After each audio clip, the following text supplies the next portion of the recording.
Aujourd'hui, laisse-moi te raconter une histoire. Une histoire très personnelle que je n'ai pas partagée souvent. Je me souviens qu'il faisait beau, je n'avais pas ouvert les volets depuis plusieurs jours.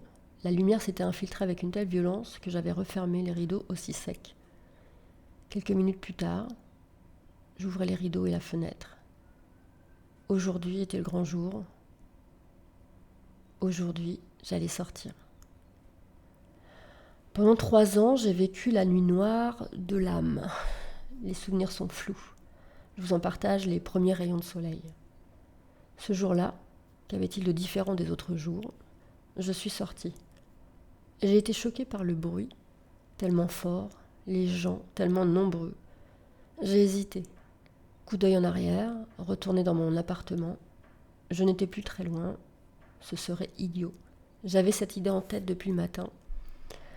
Aller m'asseoir dans le petit square en bas de chez moi. C'est fou comme une idée de rien prend tout l'espace disponible du cerveau parfois. J'ai repris ma marche. J'ai franchi la grille qui permettrait l'accès au petit square, celui d'où j'entendais monter tous ces bruits. Ce sont eux qui ont animé toutes ces semaines recluses, ça et les quelques sorties pour aller faire des courses, me nourrir.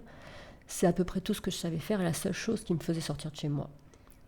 Je suis donc allée m'asseoir sur un banc juste à côté d'un kiosque en fer forgé. Des enfants, des mamans, des cris, des pleurs, des éclats de rire, de la vie.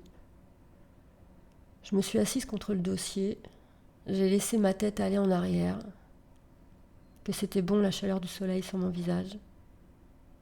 Pour la première fois depuis des mois, je souriais.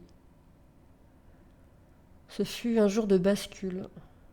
C'était le jour où je suis sortie de la pénombre.